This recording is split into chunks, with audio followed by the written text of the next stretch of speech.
আশা করি ভালো আছেন, সুস্থ আছেন, বহাল তবিয়তে আছেন।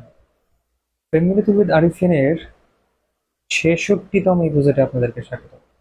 এখন চেষ্টা করছি যতটুক সংক্ষিপ্ত করা যায়, সংক্ষেপে কিভাবে আপনাদের কাছে বার্তাগুলো পৌঁছে দেওয়া যায়। বিগত এপিসোডগুলো পর্বগুলো দেখার জন্য আপনাদের ধন্যবাদ। আজকের যে চ্যালেঞ্জটি নিয়ে আলোচনা করব, as I have told you, this will be a long series specially for the teachers, those who are facing challenges, the big one, the massive one. আজকে যে চ্যালেঞ্জটা নিয়ে আলোচনা করব সেটি হচ্ছে টিফিন ডিউটি। একজন টিচার স্কুলে ঢোকা থেকে স্কুল থেকে বের হওয়া পর্যন্ত খুব কম সময় পান, খুবই কম সময় পান বসা।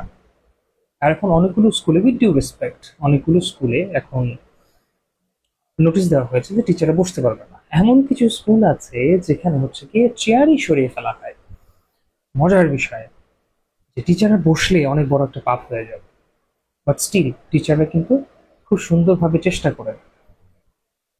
কিন্তু টিফিনের সময় যারা পুরনো দিনের মানুষ, তারা কখনো হয়তো বা টিফিন ডিউটির সময় টিফিনের কোনো ডিউটি ছিল না। এখনকার দিনে উইথ ডিউ রেসপেক্ট বলা বাহুল্য যে হ্যাঁ, বাচ্চাদের দিকে একটু খেয়াল রাখতে হয়, ওরা যাতে একটু এলোপাথারি বা এলোমেলো কোনো কাজ না করে, কোনো হার্ট না হয়, সেদিকে খেয়াল রাখতে হয়। কিন্তু টিফিন ডিউটির সময় একজন টিচারকে দাঁড়িয়ে থাকতে হয়। আচ্ছা, টিচারদের কি খিদা লাগে না? লাগে তো। আমার তো কিছুক্ষণ তাকায় থাকলে তো মনে হয় যে সবগুলোর পেটে ব্যথা করবে। তো সেক্ষেত্রে বিষয়টি একটু মজা করে যদি বলা যায় যে একটা টিচারও তো একটু একটু শ্বাস নেওয়ার দরকার আছে। ব্যাক টু ব্যাক ক্লাস থাকে, কোনো ধরনের 30 সেকেন্ড 1 মিনিট কোনো ব্রেক নাই।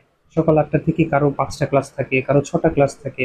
তো ব্যাক টু ব্যাক ক্লাসের পরে যদি একটা টিচারকে টিফিন ডিউটি দেওয়া হয়, তাহলে সেক্ষেত্রে একটু টিচারের এনার্জিটা কোথায় থাকবে? আবার ধরেন যে বাচ্চাদের সামনে, অনেক স্কুল আছে বাচ্চাদের সামনে হয়তো বলেন যে আপনি না খান, আপনি আপনার রুমে যেয়ে খেয়ে নেন। না, এতগুলো খাবার, এতগুলো স্মেল, টিচারদের খিদে লাগতেই পারে। আমি যদি একটু মজার ছেলে কথাগুলো বলি, নো হার্ড ফিলিংস, বাট এই টিফিন ডিউটিটা আপনারা যারা ম্যানেজমেন্টে কাজ করছেন, why don't you sort it out? It's up to you. School আপনারা খুলেছেন, definitely you have to find a way to ease the teachers for the tiffin duty.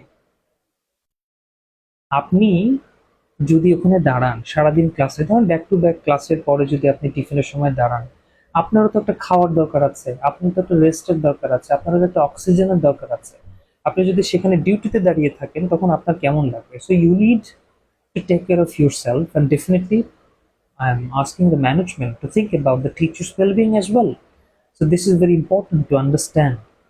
If you really want to think about your teacher's well-being, এই ছোট ছোট বিষয়গুলোকে sort out করতে হবে। I am not asking to remove it right away, but try to make sure that টিচাররাও যাতে একটু বসে একটু রেস্ট করে ওখানেই খেতে দেন, ওখানেই খাক, সমস্যা কি? টিচাররাও একটু। বাট মাঝে মাঝে একটা ব্যাপার হয় কি, সারাদিন কেওয়াজের মধ্যে থাকতে থাকতে টিফিন টাইমেও যদি কেওয়াজের মধ্যে থাকে, তাহলে টিচারদের আসলে ওই মি টাইমটা থাকে না। তখন টিচারদের ব্রেনটা না খুব কেওটিক থাকে। সো যে প্রোডাক্টিভ কোনো কাজগুলো করতে না। So we all, specially the management, we need to sort it out. We have to find a way that how we can give space to the teachers, because we need productive teachers. আমাদের brain dead teacher দরকার নাই, আমাদের যাদের brain সচল কাজ করতে পারে সেরকম টিচার দরকার। সো এই টিফিন ডিউটির ব্যাপারে ইটস বিগ চ্যালেঞ্জ। আমার সাথে অনেকে একমত হবেন। It's a big challenge for the teachers, কারণ সকাল থেকে দুপুর পর্যন্ত সেই এনার্জিটা ধরে রাখা খুব টাফ। আশা করি চ্যালেঞ্জগুলো আপনাদের কাছে পৌঁছে দিতে পেরেছি, এবং definitely you are trying to find a way how to manage, এবং কি ধরনের ওয়ে বের করা যায়। পরবর্তী এপিসোডগুলো দেখার আমন্ত্রণ রইল।